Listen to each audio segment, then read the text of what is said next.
one and work from one go and wala ta kon ka program ka kui ko ne ka discussion ka kui we no ko daro to kon ti kamrar anyo ka challenge ti kon ti face ka social media kan wor di alto content kwa ji challenge so go ko ne bro be express tan an ku feel ka music industry kamata ga mugure bilar ka kui kana ito konti lar ka ji je kan also guru ko ne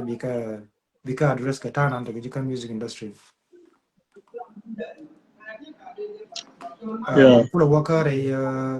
topic dan dung we dung awil kana we dung alanil. Yeah, before that, take a deal go there and Michelle and Chira Relbeck. So, Yanchina Relbeck is a new songs. After for Kormogwa, so the media and so you can play it before. But anyway, it's okay. Let me check it. Bagush. So because we know right now, but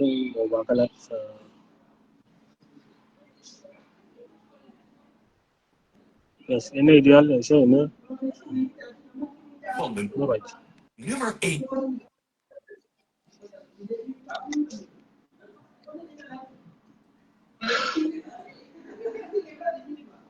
Jina guru na ma jini chala di.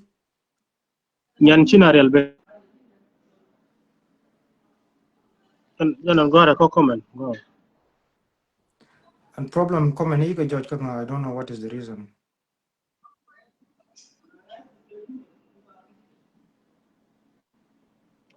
So go again. Common ego judge kanga common dia ego judge. Ka gor Yanchina Relbeck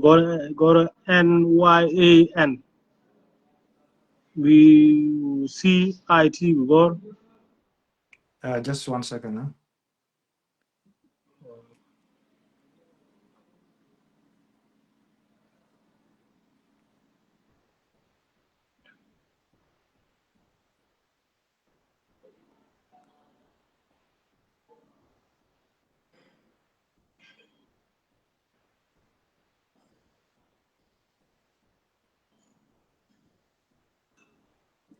Language and the spelling. NYAN. NYAC. AN. Huh? NYCAN. No. NYAN. Give me space. BCIT gor.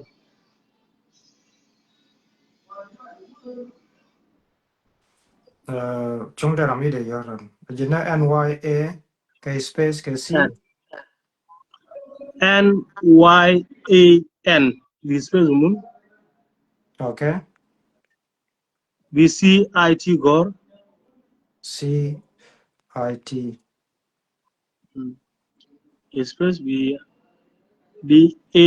BARIAL BEEK. Arial Beck.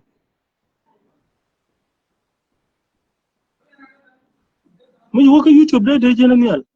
Don't.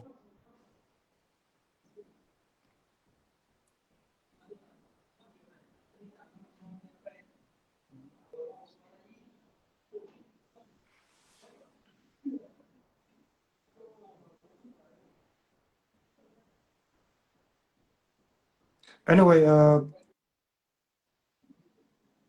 Okay, it's okay. Let's continue. yeah, I mean the Martin agent. Sorry, ka quick on and we interrupt ka quick we are go na. Go na banya to an program so go na they don't want to leave it and jalo wana. Yeah, we have to start it.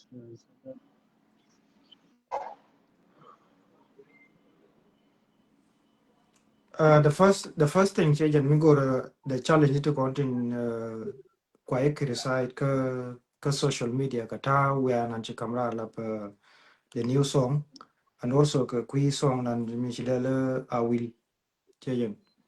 Go ko na ba rising ban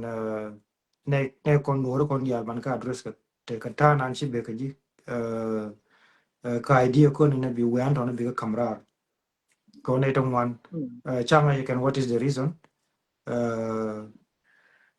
Kale mo lodi ko ne bi we am ye kana bi kamrar.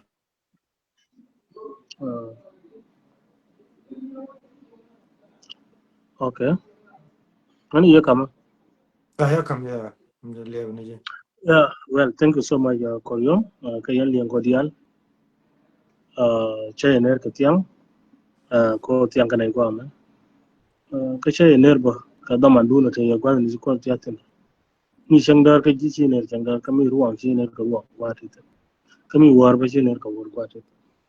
So my name is PG Machar. And I'm Kel. Ka gad nuare. Ka gad jinu Sudan. Titwe. Kia panani. Ne tilaket. So shangare wedan. Ka juma. Talo ya long ko che jogi ka tiang wa me. Buku di yup put gwan te yentin. Won kun jaga pon. Be to gane. Be to ka music. Music akel mo gwana jana long. Ka maga music along. That's why shanga jako na cha gona ka university. Now ta ka degree ka mishala music. Mashayin dong medan ka dong de yula HR ke other courses kan de la lakin ko maga music cha course of music chala na ja. Kelana. Rauda na Panan yara da bridge. Law mushi wode courage. We can take into school na behavior. Wala lek root as long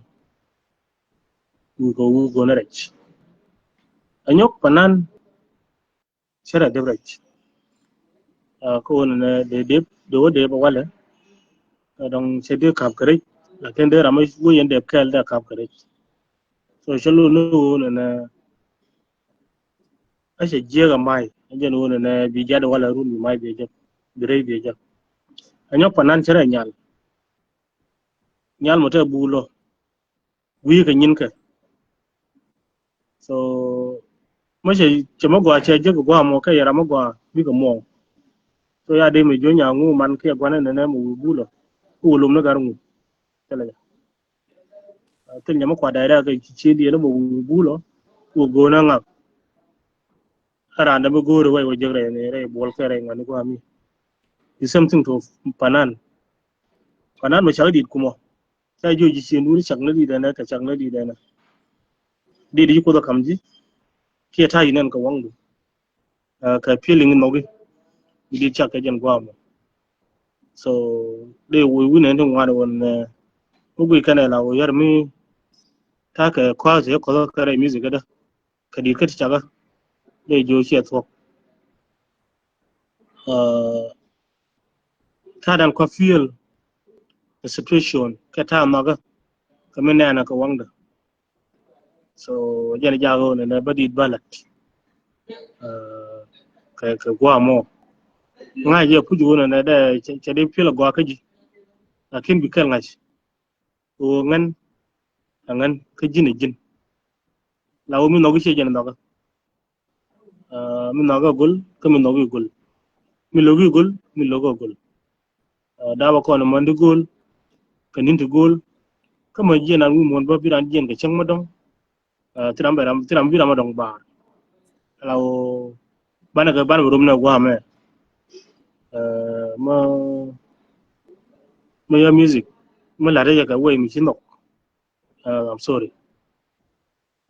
ka jega ja so ka ku music ana ko yom tije da wuda so how do you feel? I'm feeling very comfortable, very happy. Ko na til me duir me de ko la waret ko na me na lela na ba logi jichenda till me duir till me jama chala I'm doing the right thing, I'm doing the right music, so I'm very happy. Magaja along ka kwa increase ne very soon. Be new songs take 3 songs to be better to go along to link and did ma ko goy kelling and did ko nelat ko goy so to go along we go better very soon if he I'm feeling very comfortable and like that along kan na wo with music da so de advice da ke da de la no na ne di kon me ram mu gui law I'm doing something which is not the whole studio but they did no go they record they run no go they point and then they live their go on if not which imagine born or the whole studio so they tag we ko they should like but mo bi long wona na bi la kwedi they show the initiative can get gar you continue ka kwedi so dinaje kwed did ma jeni de kon lok ko na doran ga dong ma banal lin ko bina kwed chakwed na shaga ga na ko na music is going in the right track jakula lo du ko me ko na be kwed ke bi studio go record yes it's very simple Shigo along PG Machar kata nan shilo ina tienda ro to konde je tieni ji nene ka social media internet ro along ko kuidu taga ne to kwes ji ka taga ne to jogo ji na you continue do your thing kon shar chika kel taga ram bishar in a positive way ka taga ram bishar in negative way take a video no wanta shar record kuidu taga ne de bai yor ko bai ko zekan katanan kutega jika music industry jinwe je quantum how do you feel ko take and music industry take a fananti dirba ta sha ku ma sha fanya kan ka tile reaction ma jot ka ne to ko gor ko na jinwe mata ka mu what what do you feel shi jen katanan kwa shem jika music industry yeah well koryom timo go yen li kondial kan ne to go so mo warin ma wana la yo so you good jeremy he yete mi ci wajja yo rai ma wana la da nyon ngur kana wutin de wona ne yene ideal amma ka dong mata ka riet mi ci yido rar ke mi dana la so de yo mai ka dong ma de yo ma le ba ke lo do coach shalo ne jo bi hacks so taban ta dan kus kana ko wona ne yu kwar we point kan ha je anyok ne de kon ne la bang yo ka ran bi na ku ka ba coach so you know psychologically mate mo ngong ra mo dong gwa be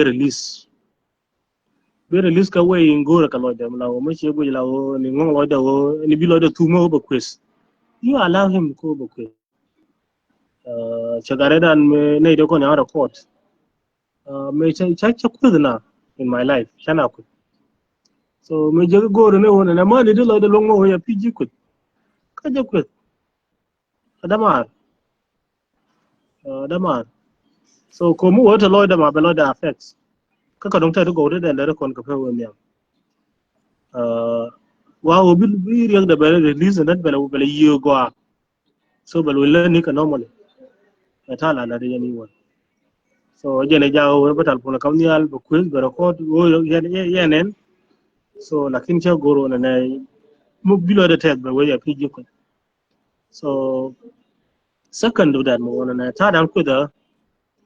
ta ma nyu da wona na da doran da che ta ma da wo pon yamba a shimon ko panan che ngana ro ta panan don wanta tin ti to gad kon so bo wala ajen ta da bi kon ti do when anything one discourage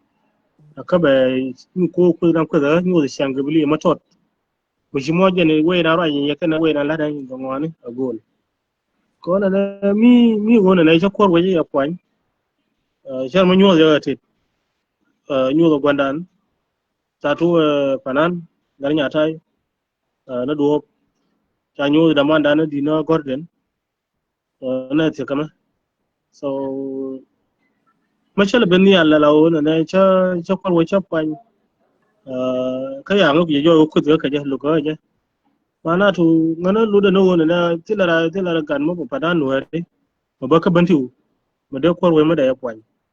so ngana lot gano kanong de pan ka yisen wer karwade so lawo cha de pan ya mo ba ka bantiu kanon de wa announce ba wona ne yen Panan ma twara mo so wuru mo na ja pan ya ne ko yen gar ba te pan ya ne de kong la kin tu ya cho mo ka wuru mo kadong de wa ngai ko ka nas melel that's why cha kwal we cha pan lakin pan ya na kwara so kama ya pan ya bandit na goden ka kya goden ka ku mana to joge ja no ara ma kadong mo resilient joge ja wona na gur ka ja wona na iye mo gwa ke mo gwa mo de ran je ke mo de ran la ngana de gur da ben kai sanwa ke ka nasar ta gur da daga nuwar mo dong mo de mo gwa da la mo de ta je to je ne di da criticism me dan dum bit me ko de ma mar mo gwa e ko lim ko wona na a wure dan je we du ra ya ko ko luje an ce dos ko na ba mi na ka lo da belet madi wune ja wona na tila wud ba tiyo mu de dolat kiya de mo golat kayato ka ba nga gora na itin won rawdo mo dong mo wona na me lana music dan new wall music cha pa la la ye long time ago sin 2005 tila Panan motwar mo ngai ka na dia ka ngai ka na dia mo ya me nang Australia ke Canada ke USA mo ba ka United States ta kai wansin ta kingpin sin ta David Manyang ke walsin ane to twar ka la Gordon Kong kala Michael Pal kala Kang Jeje kala nya Palulwel kala nya Joket lakin kana me to go wona na ya Panan mo baka United State chana nga why wona na ka don kwana ignore la wajibi to sika talent kel rewda wajibi to ji ko ngara rewda jogdi na wana na tila mo go amade lara mo de je garban to lakin mi jiro ay ben ba wo kon wore kon dia lakin mi go ben but an it specific mu go wona na ba mo go ba je kan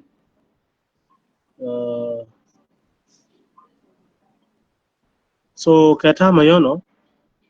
de go wona na se kon manang niam tilla jene ya gor ka bible wona simre to ta danga janen so mun la dije law jini sha banen jini na lele inda da ka politika win midi be jobe ba le nanen so ko na ane de kon kwang criticize ka social media ne tin wona no gargajo gargaja yire tin kama yano ba ngama che joj ngaba joj kana ite kon tila mushkila ko an wut matagol an wut mugdit so ko yan ko che pondo wut lakin take a god quantity ni to upcoming ni tiko dong pit mo ya kan discourage ko na ku da ka ba bilo den ba timo gamba la ko na kai mu ya ka chen no bo ka chen dag da ka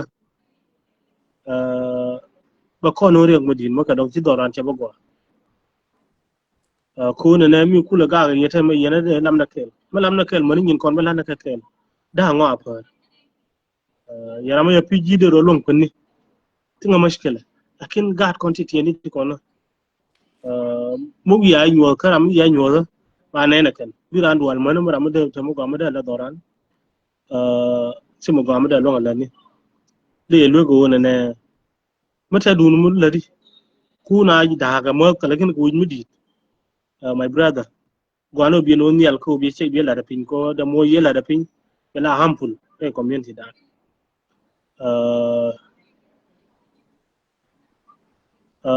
ba community ba ja ko na be community be ja ku ne be te ke chiang mo maloza be te chiang mo ka dong mo bina dual ka je ko ông mà đây có là đi rồi thì bây giờ mới đi có cái đó mới lúc nó có dia tu nó có gọi này bắp pin cái là nó đâu đấy thế này đi cũng là ra này cái mình lúc cái lô này đâm anh mà khi đâm anh mới được không đi được mà ra qua bây giờ đâm anh mới được không đi được mà ra quay lại thì đi đàn đi à camera cả mà đàn đi đó cái chân chân đi mà này ở chỗ cái phải mình chỉ bây giờ không đi ra Panan nữa nó có announce bangai Panan nữa đi alo này phải mà thế đi mà bà camera tin cho karwa da ka rawda no diog dien ka ne ro ajene ne jin mo poni ne to ka poni jang yu ko pon ko tung nuara yes rai mo gwa te wuzi wona na tung nuara gwanda mi ko wona nga ko kon nuara chana duol ne ko bana wona ne tung nuara mi yene di wiya biya poni ga nga cha nga ya pon ko tung nuara cha man ne min da kamat ka tila ram tung nuara ma tu dan kon dia so go run senten mo dong mo biya kirsai na ran ashimo udung thong nora ashimo na na cha bi da ya kamera ka wrong time any time is good for me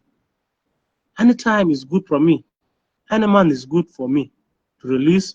my music so jo no cha go lakin dida long atiel tiel tu gan ba kon nang tin tiel ba kon lo jok tiel be nyin kon wan ba ga ya ko atiel janan lady upel ko na wan ma chap ka da lo ko ko ni charan ko bira la na o bi ngin bok bi ngo na ti lo ay du ni jimba tiyo dandi ti yang jo kan o ya ne ke wi amo a jibe tiyo dandi ti ay mar ko ka wo ba wi amo kamera ka jibe tiyo dandi ti ya ne to ya ko nya kan tu ko la lo so de ngwen no ma la re ya ti lo ay du jin pi ji ma cha dan wo bi wona se lo ay du ni jibe cha go ko kon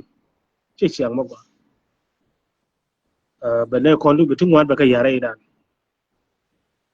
ben tiu chara ta wona na jikan chara ta to lo chara ta to pa panja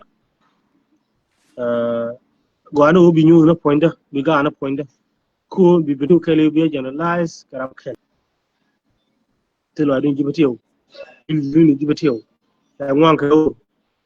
to dia lo yaka kwen yaka ne chaka kwen yaka kwen so jo kale we mean that you ko that in kem kwan ka sai je ciyo wona ne yadi kamra gulawo an wood bantiyo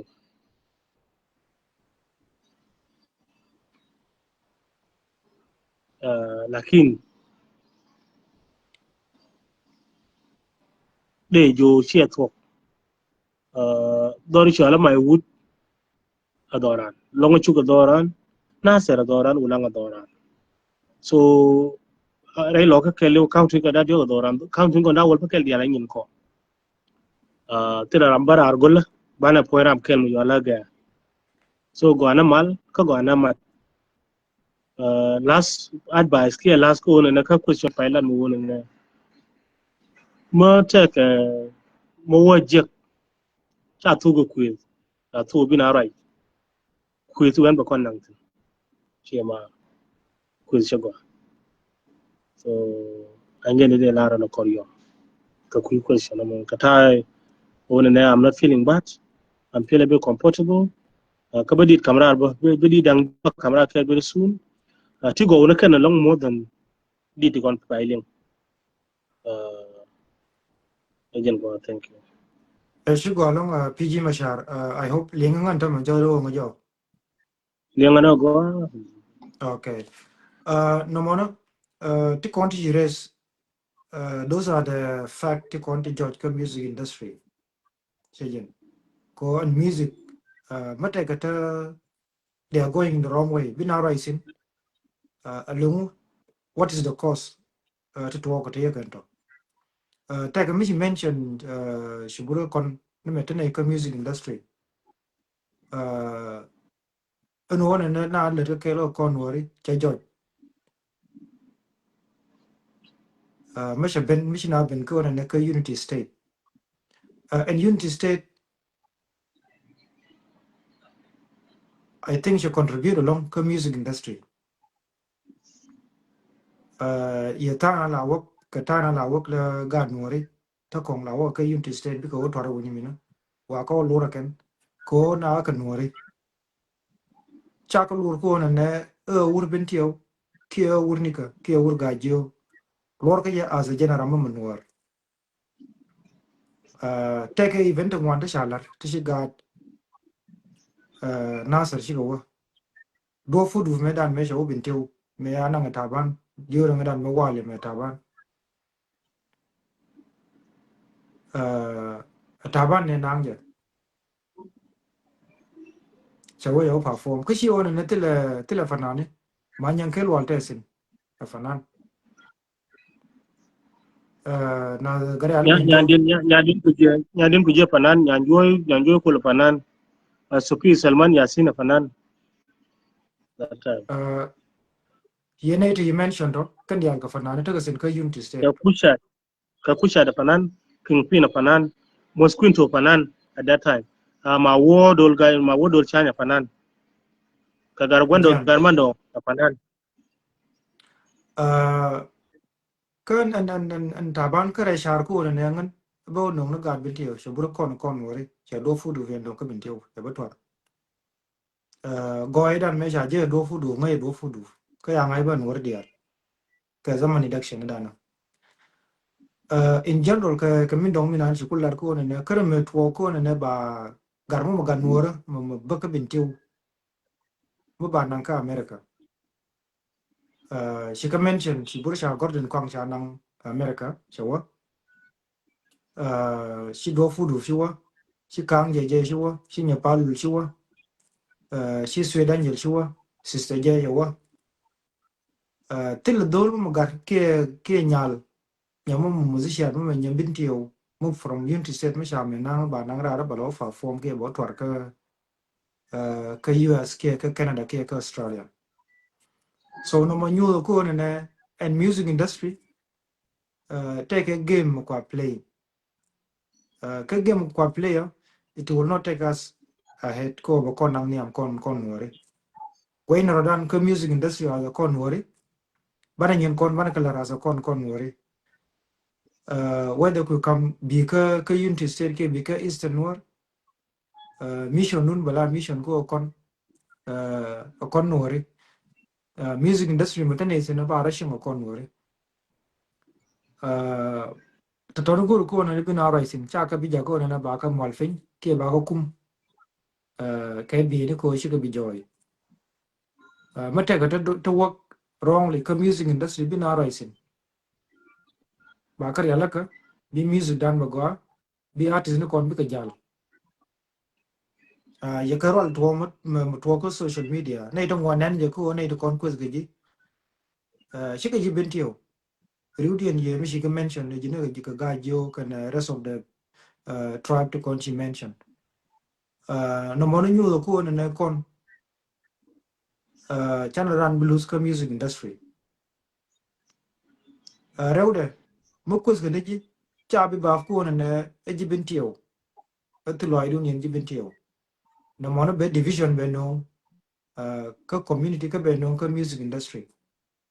amana fan bane to kon to kwa music kwa support gan bi confused bara di enda binati bu waka ji nasar binati waka ji bintio bana no is security chi artist no kon chi ka bijal na maguru ko na ba address ka public bin araisin all the organization to kon to kwa music industry kwa rule kan bin araisin let's find a solution for this problem ko na mena makari alaka ka music industry division in terms is already there test in terms of joy ko na shara genda johnny na beside that mete karamu kuzji kuz ga digi kan Yes. cha de ba ko ne ba ko jibin tiyo ko jin jing no lo ju ka ko to kon ko ga ji kan ko ne jin dol bin tiyo de ju ko za jin Fiji Machar de ju ko za jin ramu magan wara Panan. mo Yes. fanan Yes. ke de lo ni ji de jo na Fiji Machar na mane shara de dur ga ji real ro du ka more na jin ne you are supporting the government. I think she jin dol bin tiyo ko I mean ku government ko support ke ku e fwan cha to ne to ngwan jin shirmu ku lare wo ne shi mare shi ga mono pal ne ja mata ga mishiro dir Yeah. garan chaji La la bi legend. chaji bi criticize based on your tribe ke based on gwanan bi sin Listen. na magoro ko ne message ba wo kan ideal ka baling kan ka please ku ya share ba wo ka en ramu maganwar mo artist ko kon gano bi na lar so ka music no bi ya la ka kon shi ga tire ne da kon bi berar ba music dan ba bre la ka jang mata ga mata mai chi ko wala ka ga me wala twitch is twitch nose bargazal kia wil ke ni chol ra dia na ka ka jam mano kon bara ran chol kon wori na mona nyen mi gor no ka music industry chago ko ne ba bata ka humiliation in ka music industry ka tam na ti no mi da nyo ti ka ji an issue mona shar mata ga yen sha Nurian Artist Union cha ya race ya take discussion mi ya lat kon chiang mona mo to ka music industry ko binara da no ngarol ko an music industry tayen ka artist union ko jube mi kwa leader gar la LTD bulbul ramkel ka ye guru ko yen ba bia nyur labne to artist union to gan wora bia ardun bete ramkel mi barai ko social media ko division mo mo to shine ye gor we are not part of it jin ra mo mo ko pi ma shara ke mo ko jibin tewo to ko jemo te ko jimo kon shine je gor tayan ka lwan ko biya jalar mate ka artist ma nongral ka music industry bin ara ka ja ma che look che loko na ne be look be lo tayan ka kuma biya wa ko na organization dun cha recognize ta ka certificate ni ka ta ga shadat ka tayan ka lwan ko ne biya ra ma ne biya je yen ke biya je claim ke biya je restrict ka lati ko ta dalar yeram nan ji quiz ti ka lwan ko ne di le balang di yen ne gwa bi ye je sit. It is your right ko cha yikwes ya telephone cha kaf cha yikwes ngan min de nyolar jibin tiyo dial lo jun ko kata nan chi to ko social media na mane bin ara isin kamane ne to kon ngai ne je en ji unity state kan ne to content kwa music kwa support kan along goro ko kon bin ara ti no mi de nyot ti ni ji en kwezi mo mo ku to ko cha yikwes ko social media did you reach to artist union cha ngajakan Yeah. So right, Moga. First of all, uh, my position now, I'm government official worker. And then infector, Ministry of Culture, Museum and Heritage. Second to that, and then Secretary for Membership Affairs, South Sudan Artists Union. So, check a mission na Artists Union was Kabul, yes. And then take a positions in, yes. And your Unity State Artists Union, kind of thing. Sugar Berarba at the same time. Take a rhyme with the ladder. But with my positions, me South Sudan Artists Union yang chola kan ko na the legal procedures de kala ko ta kan kwa de pa na fankin ngai kan na kai mani nei de lar ka sura ni ko a lot of things so ya ku yo na taban an panan iya anda rai ke shoda of course lakin me shumna le bol masin de ganun da federales so ma kwala ku mo na ganun ta ma ba ana do ka ta ganun do na doran ta ka bol mudit biran jegbo ta ngonga chiang musule shiende go away mo ba ma de dalan de distance ka shiende ma alawo Machar yana PG Machar ke South Sudan Artists Union de wude la kwaiba kama chakir ko pe ka gata tong ni lakin yine gui ko na de gata to de ka chu ka bot ka dong ta chimurwet ta gara trome ka dong ta dong mu dinu ta chang ko won to ma cham ka so ye gui yo na me ya you South Sudan Artists Union de no sai go ta ran ba yin ka kuida sai go ta ran bi ma chatin je ka kuida maka we bala panan ta mu de ko na dora maka dit kamra chang de ko na dora kwa ga won panan kwa ko edit kamra is my fan she or she is my fan yes so taka dong bo ta ga ngonje gwata tino goro no be ngonje be yil ko win medit kate ka ku continue kamelat ka kan azano so Sudan Artists Union this morning chawa ministry ang cholka ministry the same thing again yolas na I don't want to better ma ba yen ke better ma ba lar mashakil ke bi ka kuida an panan let us just like that the one so unity state artists union chiga bero de ka berar ka statement ko che joy ter ma wona na pg shakir site la panan ko yidi cha kwa kir site do wood bento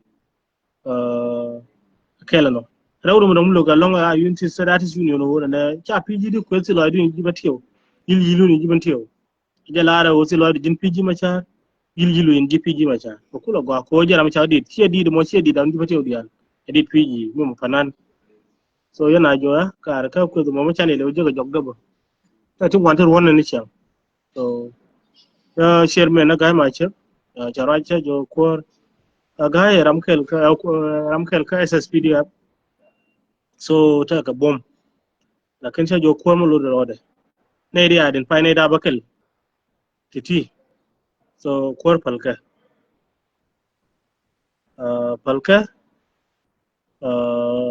ko terme wada dan jagwa so de gata to de ga le chui ga jogdan so ka dong de do order lateral ka dong de la lat go go ma balat ke jogde so leave them so yi David Manyang bo chabena David Manyang kelo chara ja so time ate malia ka dial gadi chura ya ko ilo dien je ga long ko na ngu ka ka dor mo dung di ka jogram kel ka ya kon la dung so kala choi ne ni chiang so tila for mo tami me yen ko na bi kon support but ko na gwana mal rot kan ti bay na tek na wu mo na ti da ma gwa ta loida na gan ma dong mo me we Australia so wo ko ya na nga panan bati ba wu ya bantu na do da mi ko le do e yen cha wa so de la ro na ti le statement me chang cha gang wa ni dial ka interest ko na wuni mate kon na ite mashakil kon dia la kel mi mashakil ben chara tira mala ngi golo na jiran pe ma ka jiran pe ma yo kon dia so muy kwanga single out ba ko na ka location batin kila mashkila continue kamila di sana min yaba me da ran mo na chala da min lada the way I do my music hay ba pal ko shi mo pe aka wona na ta mala di kuida tum no rodu dinu ko nyo shi pai ba to maka din mu jidit kailing so dala rodu ka local yo majen de lo question wona na tile legal procedures ti jala lakin chalo lakin wan de ga ganga job do ko wona na ko di alkete bay bay de ko pana ga job do pala na ka she go along PG Machar Roy Monogur go on an Unity State Artists Union Ramin Min Bolja go ko on nangan data ga contact ja they no ko on dara comment dara belar ka kuita nan mishitwo ko na ba dor mu dungi mi ya kana ba krisai ramkel ke ne ta ka kui ramkel mo fanan mo kan wara so go re ko na rai mo na bina raisin ba ne to kontin tin yar ka dor ba la ko na mo na shoro lo sha go ko na bia ji unity state ji ben tio bia ko kwes karamkel na mo ngon go re ko na ba an artist union dung unity state ba rai ka je ba go mu war lor ba ko ben live ko na je amana artist union min ta ka ju min ta ka South Sudan la LTD bulbul go re ko be ben ba rai ko na mata no confusion with it ka music industry chắc go ko na baran quiz ba you quiz based on your tribe ba you quiz ko na ji jin PG Machar chi bu chu ma na quiz ga ji quiz ga mor ko quiz ga chi mor ko no music wa le le sin cha ling kan cha ngai kan ko ran ta ba bu twa an mor cha ngai ke ngu cha ngai ta mo ko na ji ne ti ga wa mo ku ma ku sha na ba wo ling ne kan after me she we are the year release fa cha da shu ko na bi wona ma na family do na mo na shi gwada ya ne to konta ko da fi ji mashar ka run sho mata ka man lo ka je personally mo ko je bi ko je personally bi ai la ya de cha bi shu ko the rest of the people ji ben tiyo ke cha bi shu ka family de na mo na nyan go na de nyom marsin mata ka mo guri bi nyom marsin cha de ko nyo te ka te ndong den yes thank you so much for you me te mo dino de matin woni de la ro wona na missing ne la ri ala ka kana so mari ala ka kana mugu yi mu bine idin on bagal lo mashakil da gwano shi dilat ko mi dan lat ka mi tore doran ba je long ma ko kwa ma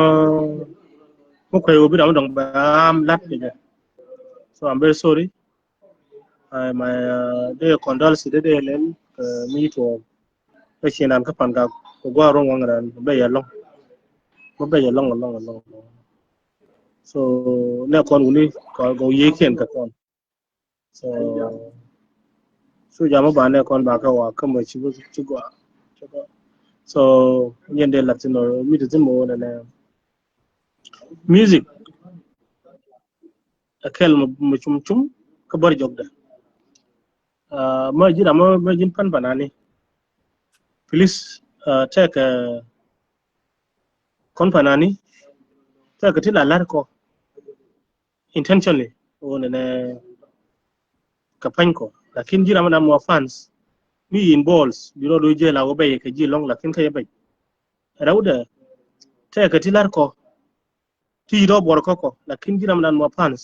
abuar ka ji wi je be je tire boar mo di long lakin ko yi boar very simple ajen wona ne mo no wona ne bi in ball kan yin panani mon mo bi to ko bo noga chu ja ku feel bad noga ko ne chi gor bi jal kel panan ken panani bi yin ken bi ko goro kan ya de lat chiang to kam ni panani kia chiang beef it work beef kelu a part of music so beef a part of music kidba a part of music so much you know one and everything kapanani no kidba especially rappers rap kelu man America kat kanana dinu kede long ka tikir ka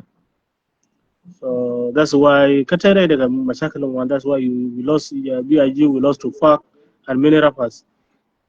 so go on na mission no go na be jal kel ka rafa ke Panan. So you accept consequence so to do work. Like ya tamu ya chudu la bari chudu la ulin ke mi ko la chala wo more ka song. That is a vibe of music. So you accept it. Kina point ne ga mai shwale beef ya na rana ne ni kun ya ka fish. So it's normal kana lakin ta jibuwa.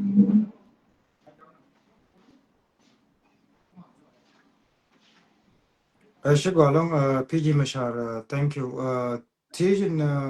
mide tini indeed nan miku trend ka social media mi shub ko na ba ko ne ji jana ka da je huni da je ka YouTube ke da je huni ko je bana hak da to Yeah, yes, right, Mugwa. You can go to my YouTube, you subscribe there, and also check my old song. But did chala kwar Mugwa, the kind of release officially. Bara da gwam ba jala nangsin. So ke ba jala jal ba kula release officially. The kind of release, but nyanchina real is there on YouTube. Can do the indicom. So maybe ba kwar Mugwa. Ko de release kana yi fi bibeno. Ti konye record ka studio you can do release can kia be release ka wada bas once we time weben but you can go to my YouTube channel PG Machar keep go page them jog PG Machar also you can also follow it so you follow can be YouTube subscribe and then be kwa mo ga be jagin full so ta ne wanda kwa mo ga kwa criticize kwa mo ga ka don ana we have 52 seconds. Maybe pull song why release ka doctor mo no ready mo go ka je majala ready so show did leave di ta ka to go ka je ka go ka nga ka go ka ramadan ka ta de lo ingwa so ta de go sin leave je but ko leave je you go to my YouTube channel subscribe ling yan china real bet ling a wiljan gwa ling jamila ling di ko wano vitamin within this week mo waso ka procedure ta lada and back on platform YouTube audio mark and others so yeah Jackson. Shigo along PG Machar mo we release and indeed mono ka YouTube and then ban ben ban je be stream and we adu mo wan also ka nyen live man ba YouTube link adu ba las ka jen video bana bine dialo content te gor ka we anu ko ba ko jesen anyo ba gor ko na chong na kel gano nuor kel tela made ja kon de da ku ben ka bin tiu ku ben ka eastern nuor tela tilga da ranya kan to kel te kon mo ra ka kon chago kon ne baradan quest based on tribe kon ne wutchienga ke wutchienga na mo ra cha kon minang niam gano kon bana te ka unity and then the most important mean ban te core mo di no ban long ka music industry bina kong ka rest of the Eastern Africa countries tata ka Uganda tata ka Kenya na mona bago mo wara dan mar kon dial kel chilo jete long PG Machar the last message dir to fne dialo kon sha kon go indam ka live last message ngadian min dir to ka Thank you so much, Koryom. My last message is na ideal link na ideal ba jaga yo. De juna na mata ka ma miji man. Rai ka tilat ka na e jo lo du coach. Jan ta te ka wona na jiran ba mi ta mi lo mi ci riya be le. So mi mo jan bi mention. Ka dong ci concern gwa mo. Ta gwa ma da ra ma cha ra ita ta ma wi na ra ka video ka da gwa ma ra tin ka video no. Lo de she le long yo mention ma ne mo no wuri so de jona na lo dun coach challo ne je yiga nglen ka ti bay bay de lat kala no rawdo mo dong mo na unu kwana support atalma un mo pa advance the more we stick a can, we learn your job. So this bull ka. So to the social media de. Gore pe lakin la lunu gan mat ko na ko na ku ja no yo bay na ngar ke ba community don ka tu bil ba na ngar je ni tu bil ba la gor ngin ko gui ga ko na pina we ma we dan ti wan bi dan wotin kon ji ka we ko me so we do go artist la lakin you have to respect South Sudan and you have to respect government too because government ti ma par ke je government dan che mi ma re da ba ne jan bi na lu listen so kala personalities ka pala su in su dole so mo teme ja dure mu ke teme ci mu lat ke ci lo di no ka dele ka mu ci wo ka man kana gwan ko mar kana gwar ci ka ta ngai ka mi lat mi lada so jere min mu organa gur ba ji ta ngai ka mi gori so ko min ni gori ku ni gori ka mi dia ma ngai mu organa gude ilu ka so ngai ya ngai je gu kana moro jere ta lat ka du wora mu ba kamar kana gwan kana man so pala mane kon pala di kon rai ne ka pan kon ito dan kula kwa pala dor kon ko dor ke dor di ke lu yan ma ba coach county ke ba ka benti kamar jaga di alo piji o yani kamar jibati o di alo piji o yani ki de di me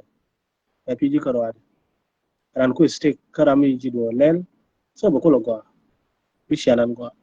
ko ka dong ta karamu no ji long kwa mo akini yo me we mu wi ba ka dong ba tem yang no ji no won ba tem ba lokaci so manen ba no lawo ma go teme lok satu gwil ke group ke mayangu ba ba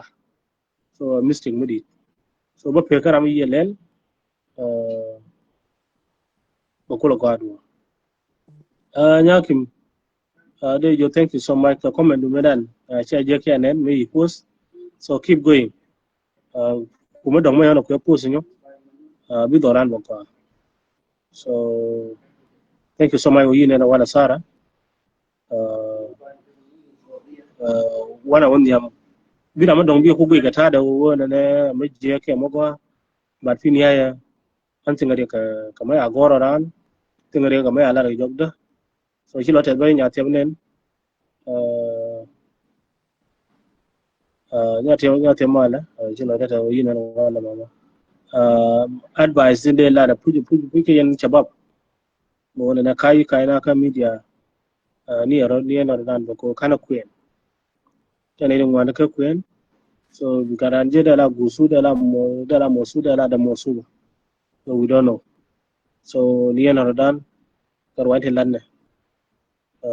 ni dor ko mungkin muju na na tilo abin jibantio kaka dong de ro ji o shigdu ba da nya biti o so yego go kama ne no ko kon jibenti ga chama banti bo wala ku ji yes ni re ji da ta ka ngoni no so la na raporan non chana chep so jara mo ko ta mo ko no chana mo da lawo ji ko kire dan da mi wona sar ti ka ma du bi ya chen kan ka amerika ke ka afrika do ja na kude so we chu ba sai de cholo ju banti o de cholo ji mu ta check ko ya chu do ngai chala la ke so los na dur kon los na gwani kon la dir kon so mu yu ko deran ko la point ba palla muri ni mani kon ba ka palla thar mani kon ti la ga ne changa media tan na pan kon to ko to ba ka long kan yu ka long na ri ngwan so ka dong te ka liang mu je kwa ni ku so a jara ba de la no wona na los no dan na ya ko ne mo matama ya tama wona na ya nga ya kutu kon ya kutu di kon ya ti di kon ya la kuida tadi larakan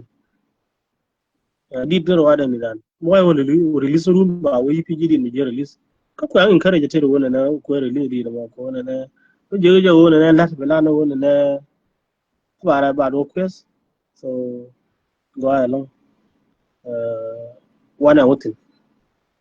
yeah thank you so much She go along PG Machar, she go a Nadia to count in Chaco Wish, Tatona and Gary to count to go and a Banaburai, social media. So the common you couldn't chakanen, Madera and the common along the Roche, in Facebook it'll take a mishkil, a common name and all. Rather, negative message go on and go about social media, go and a matakaria, she too, binaben babalar. She lodged along PG Machar, ka Oshiben. Laramana guru ko na shabit ka ngaro ada ka shabit ka PG Machar guru ko na ba lar na ideal ko na falna rol ko social media ko na bia wuri shen mitio ke ji nasar ke ji gajiyo na mono ba ko na rol ba kon ko kam ni na guru ko na bana lando na amal te ko kon re nora bana shangalor bi wotsi rol ka music industry chilo yete along thank you PG Machar ka time nu thank you also kana dialo kondi cha wish mo na comment ni kondi ni jiagor bako lo ina wala mo wara mate ka comment mo go ma de na nang ni amba lo ka ta na chi gore ye chet comment ngai na ko Kalau ni diri dan ini diri jualan yang Cina real box aja. de nan kai je an kai je bokula mo wa uso ka nyen de ban link de ba ku ba la ka YouTube Okay. ba la ka nyen Facebook YouTube me na ka Facebook me na mo to ko ra je ba wa Okay. je na wala shi go long PG Machar be tiang kamal ke shi Thank go you. ne dia ko sha go be tiang kamal ke be ba kamal wan dia tiasin ban la be je ke next program Thank you so much. thank you PG Machar